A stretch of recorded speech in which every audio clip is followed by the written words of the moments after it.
অজু ব্যতীত কোরআন স্পর্শ করা যাবে কি? অজু ব্যতীত কোরআন স্পর্শ করা যাবে না, ঠিক নয়। পবিত্র গ্রন্থ আল কোরআন।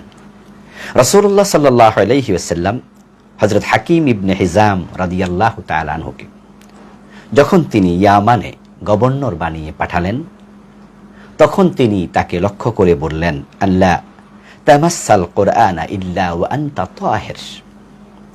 হে হাকিম ইবনে হিজাম, তুমি পবিত্রতা ব্যতীত কোরআন স্পর্শ করো না। তাহলে প্রিয় নবীজি নিষেধ করলেন যেন কোরআন পবিত্রতা ব্যতীত স্পর্শ না করে। এই হাদিস দিয়ে আমরা দলিল হিসাবে বলে থাকি যে পবিত্র অবস্থা কোরআন স্পর্শ করুন। কোন কোন আলেমরা বলেন যে না, কোরআন অধিক পঠিত একটি কিতাব, এই জন্য কোরআন অজু না থাকলেও পড়তে পারবে, ধরতে পারবে। তা আমরা বলি পড়তে কোনো আপত্তি নেই, মুখস্থ পড়ুক, কিন্তু আপত্তি হলো ধরার বিষয়ে। হাদিসে নিষেধাজ্ঞা আছে।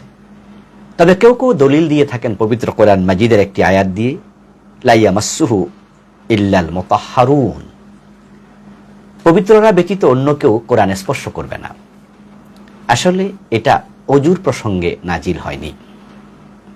এজন্য অজু ব্যতীত কোরআন স্পর্শ করা যাবে কিনা এই আয়াতকে দলিল হিসাবে উপস্থাপন করা এটা সমীচীন হবে না। বরং এখানে মুতাহহারুন বলতে ফেরেশতাদেরকে বোঝানো হয়েছে। অর্থাৎ কোরআন যখন ফেরেশতা জিবরিল নাজিল করে, তখন অন্য কেউ তার থেকে নিতে পারে না। কোরআন নুজুলের সময় অন্য কারো হাতে যাওয়ার কোনো সম্ভাবনা নেই, বরং তিনি আমিন, বিশ্বস্ত। তিনি এটা লৌহে মাহফুজ থেকে প্রিয় নবী সাল্লাল্লাহু আলাইহি সাল্লাম পর্যন্ত নিয়ে আসেন। আল্লাহ সেই প্রসঙ্গে এখানে বলেছেন লা ইয়ামাসসুহু ইল্লাল মুতাহহারুন, এটা অজু প্রসঙ্গে নাজিল হয়নি। তা আমরা বলবো কোরআন এমন এক কিতাব যেটা হেদায়াতের গ্রন্থ, এটাকে সাধারণ গ্রন্থের মতো মনে করার সুযোগ নেই।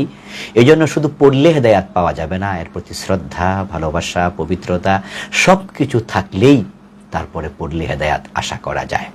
তবে হ্যাঁ, কোনো অমুসলিম যদি কোরআন পড়তে চায়, তাহলে কি আমরা কোরআন দেব না? সে স্বেচ্ছায় চাইলো যে আমাকে আপনার একটু কোরআন দেন তো, একটু পড়ে দেখি, তাহলে আপনি কোরআন তাকে দিবেন। তো সে তো অজু করবে না, আর সে অজু বোঝেও না। আর অমুসলিমরা অজু করলেও কিন্তু পাক হবে না। ইন্নামাল মুশরিকুনা নাজাস, মুশরিকরা তো কি অপবিত্র। তখন আমরা তাদেরকে দেব। এই জাতীয় কোনো নাস্তিক টাইপের লোক অথবা বদ মুসলিম যে ইসলাম পছন্দই করে না, যদি আপনি ওকে কোরআন দিতে চান, যে ভাই একটু পড়ুন না, এখানে কি লেখা আছে দেখুন না, অনুবাদটা দেখুন, তখন তাকেও যদি আপনি বলেন যে অজু না করে পড়বেন না, তার কাছে এটা কঠিন হয়ে যাবে, সে পড়তে চাইবে না। এই জাতীয় ক্ষেত্রে কোনো কোনো আলেমরা বলেন যে তারা পড়ুক, কিন্তু আমরা যারা কোরআন বিশ্বাস করি, ভালোবাসি, হেদায়াত চাই, আমরা অজু ব্যতীত কোরআন স্পর্শ করব না।